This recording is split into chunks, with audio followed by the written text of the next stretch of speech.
Salam sejahtera Bapak Ibu dan saudara yang dikasihi Tuhan. Perkenalkan, nama saya Pendeta Emeritus Yohanes Darmawan dari GKI Prekulam Bunder Surabaya. Senang sekali bisa berjumpa dengan Bapak Ibu dan saudara semua di acara Sapaan Gembala GKI. Pada kesempatan ini kita akan merenungkan firman Tuhan dengan tema berdoa bagi orang lain, yang terambil dari Efesus 3 ayat 14 sampai 21, yang demikian bunyinya. Itulah sebabnya aku sujud kepada Bapa, yang daripadanya semua turunan yang di dalam surga dan di atas bumi menerima namanya. Aku berdoa supaya Ia menurut kekayaan kemuliaannya menguatkan dan meneguhkan kamu oleh rohnya di dalam batinmu, sehingga oleh imanmu Kristus diam di dalam hatimu dan kamu berakar serta berdasar di dalam kasih. Aku berdoa supaya kamu bersama-sama dengan segala orang kudus dapat memahami betapa lebarnya dan panjangnya dan tingginya dan dalamnya kasih Kristus, dan dapat mengenal kasih itu, sekalipun ia melampaui segala pengetahuan. Aku berdoa supaya kamu dipenuhi di dalam seluruh kepenuhan Allah. Bagi Dialah yang dapat melakukan jauh lebih banyak daripada yang kita doakan atau pikirkan, seperti yang ternyata dari kuasa yang bekerja di dalam kita.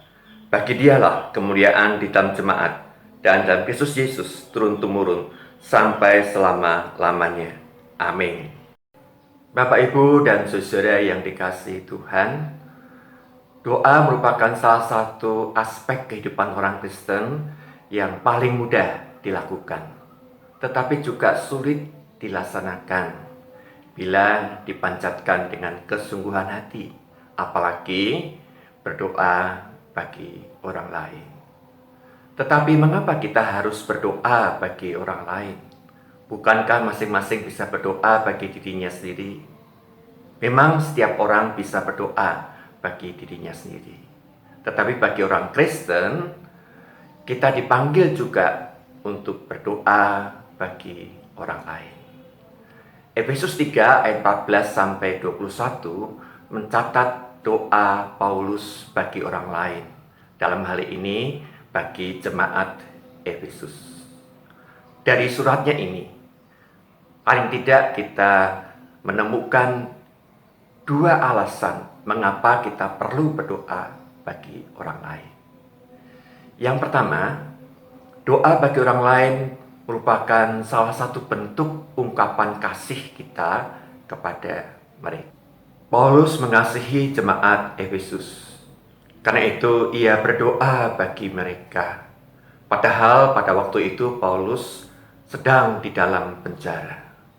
Tetapi sekalipun dalam keadaan yang tidak menyenangkan itu, tidak membuat kasihnya kepada jemaat Efesus menjadi padam. Paulus tetap memikirkan keadaan mereka. Ia khawatir bila jemaat ini terpengaruh oleh ajaran-ajaran sesat. Ia khawatir bila jemaat ini tidak dapat bertahan menghadapi berbagai macam kesulitan hidup dan penderitaan. Kasih itu bagaikan kekuatan yang dahsyat yang mampu menerobos tebalnya dinding penjara.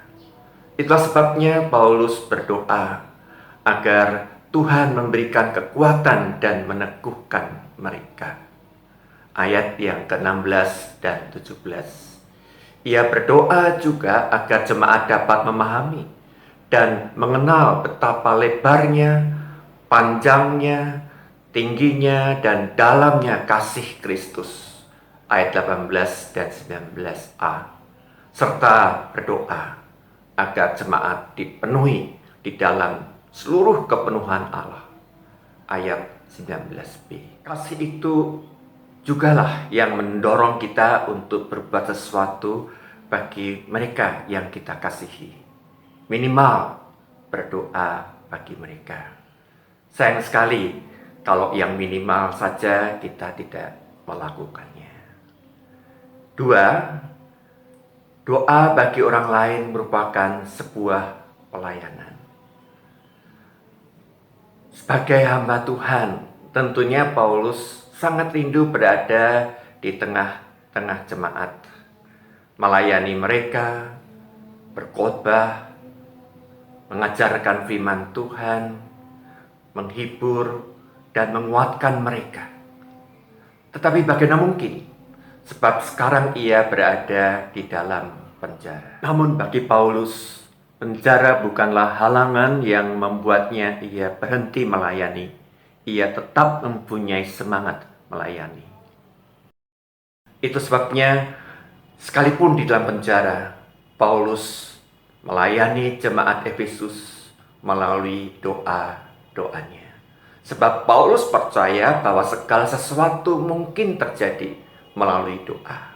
Seperti yang ia katakan di ayat yang ke-20. Bagi dialah yang dapat melakukan jauh lebih banyak daripada apa yang kita doakan atau pikirkan, seperti yang ternyata dari kuasa yang bekerja di dalam kita. Karena itu, jangan meremehkan doa. Jangan pula menjadikan doa hanya sekedar lip service, tetapi naikkanlah doa dengan kesungguhan hati. Seperti halnya Paulus, betapa ia menaikkan doanya itu dengan bersujud.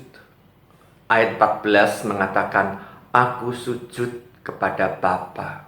Satu gambaran betapa sungguh-sungguhnya dan seriusnya Paulus menaikkan doa-doanya itu. Sebab doa itu memang bukan sekedar asal bunyi, melainkan sebuah pelayanan dengan kesungguhan hati.